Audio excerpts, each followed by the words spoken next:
This is the new AC-0 from Point-7, and this thing is a beast.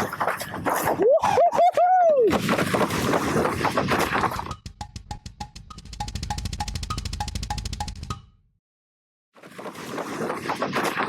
So if you know Point-7 already, they've had the ACX around for a while, and the idea is it's the no-cam free race or the no-cam slalom sail.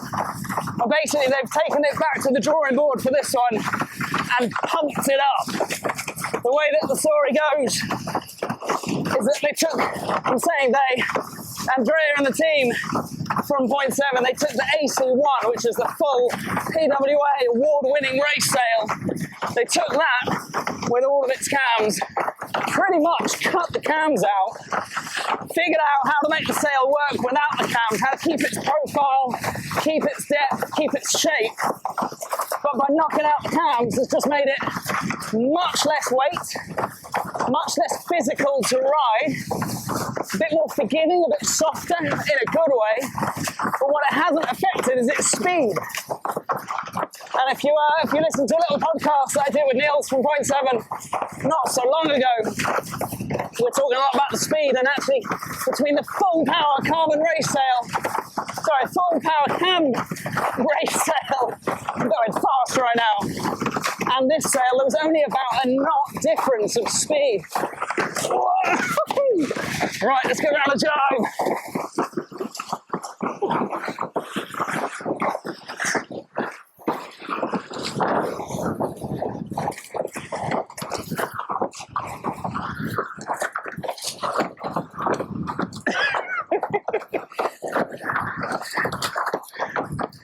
And yeah, the slalom gear, it's amazing, it's powerful, it's stable at speed, but it's very physical to ride, quite technical to ride, whereas this, a bit more forgiving, a little bit less technique needed, let's say.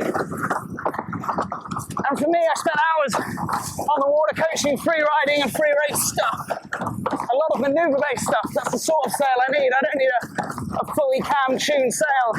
Even if I'm on a slalom board, like right now this is an Isonic 107, so it's a full slalom board with a no-cam slalom sail. Whew. It's fast. And yes, I'm tired. Probably not from this session, to be honest. This is Vassiliki, by the way, if you weren't aware of where this channel's filmed most of the time. This is where I do a lot of on-water coaching and clinics. And we've had a solid windy afternoon today. Kicked in about 3 o'clock. The sun is almost setting behind me. It's now 7:45.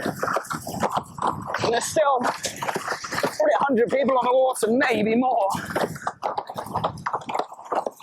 And that was a bit of a downwinder, just to show you what it can do. What I would suggest, and this is the afternoon I've spent playing on this sail, what I definitely suggest if you can is getting adjustable outhauls. I've left the belly sort of mid-range right now, as in the outhaul setting, and I could definitely let some up to be going downwind better. And when it comes to pinching back upwind, which I'm starting to now, I could definitely pull a bit more on. I've just left it mid-range just because I haven't got adjustable outhaulls. You can see I'm not on my normal boom either. And that's why. Duck below the camera, foot straps back upwind, harness nice and late, and then pull you guys round. So the big question then, why would you want a no-cam race sail rather than a cam sail? What's the big difference, I suppose? Now, stability, yes, does make a difference. Those extra cams holding the profile when you start getting hit by gusts or lulls. And having said that, it doesn't get much gustier than Vass. Nicknamed Gustaliki rather than Vassiliki. And even through this video just now, I've had some brutal gusts come through and it still does hold its shape very, very well. But in terms of stability and holding that gust in the full cam, or even like the AC2, which is the 2-cam one, to be honest, it's the time I'd need it if I was on some sort of a race course on those extra little knots here do make a bit of a difference. And you'll find that your average speed is much higher, well, not much higher, a few knots higher on the AC2 or the AC1 than the average speed on this one, which will fluctuate slightly in those gusts and the lulls. It's the top speed that is still roughly the same.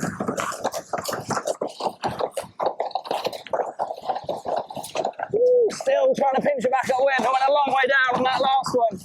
Once I'm upwind, gonna go for a full power run and see what sort of speeds I can get up to. Now, I haven't got a GPS tracker on this one, so stay tuned to the channel because that will be coming soon. I have all the telemetry data. You can follow the route I've done around the sailing area, as well as the speeds I was hitting at different points or different angles of the attack, upwind and downwind. Coming soon. So if you are new to the channel, make sure you whack that little subscribe button down the bottom. And of course, feel free to ask me any questions about these sails and what they're like. And then this actually, when I come back up, and this is the 6'1" size that I'm on. Most of the guys launching when I did on normal wavy style or freestyle sails around the beach, everyone's powered up in somewhere from a 4 to a 5 meters. 6'1", and you can probably tell it from my voice now. Now I've kind of got my breath back. I find riding like this less physically tiring than following around the guys I'm coaching and trying to match their speed. So I've actually conserved energy, I think, despite coming out on this slalomy style kit. Now let's just punch it round attack, which is the other great thing, of course, for no-cam sails versus cam sails. Of course you can cat attack and jibe everything, but the manoeuvres, because it's that little bit lighter, it's that little bit easier for any manoeuvre-based stuff. Actually happens quite a lot, I think, really, where I get people that have got full cam or cam sails, but actually jibing isn't that great. And the cams aren't helping your jibes. You're better off on something like this no-cam slalom, where you can maneuver the sail a bit easier. It's lighter, it's more forgiving.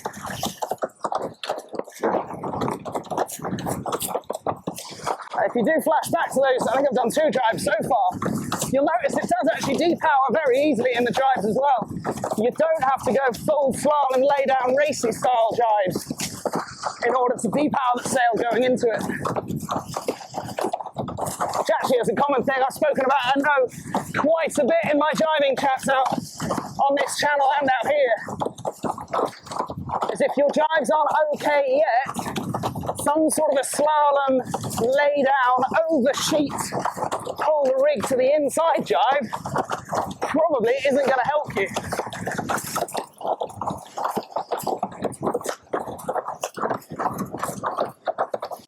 Now the techniques I'm going to use as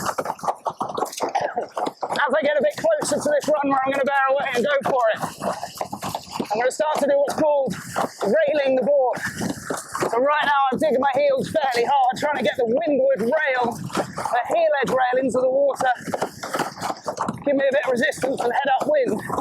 Railing for speed involves lifting that heel edge, lifting the windward rail to minimise the wetted area of the board. Trying to get as much of the board out of the water as possible.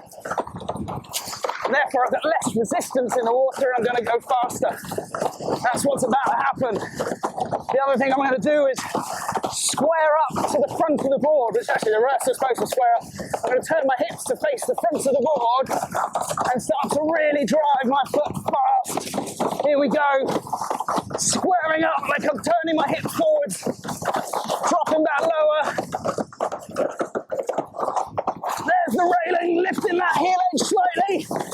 Over the back of the waves as I come downwind towards Club Ass. Check for traffic. Oh, and take a breath. Oh, the wind's dropped. I've lost the wind.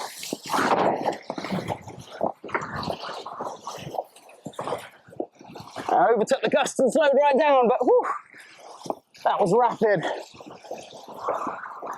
Anyhow, now the wind has stopped for a second or two. It's a good chance to say thanks for joining me here on the Ridealong channel.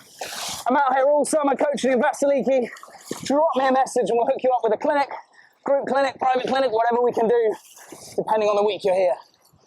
Woo! Back upwind once again.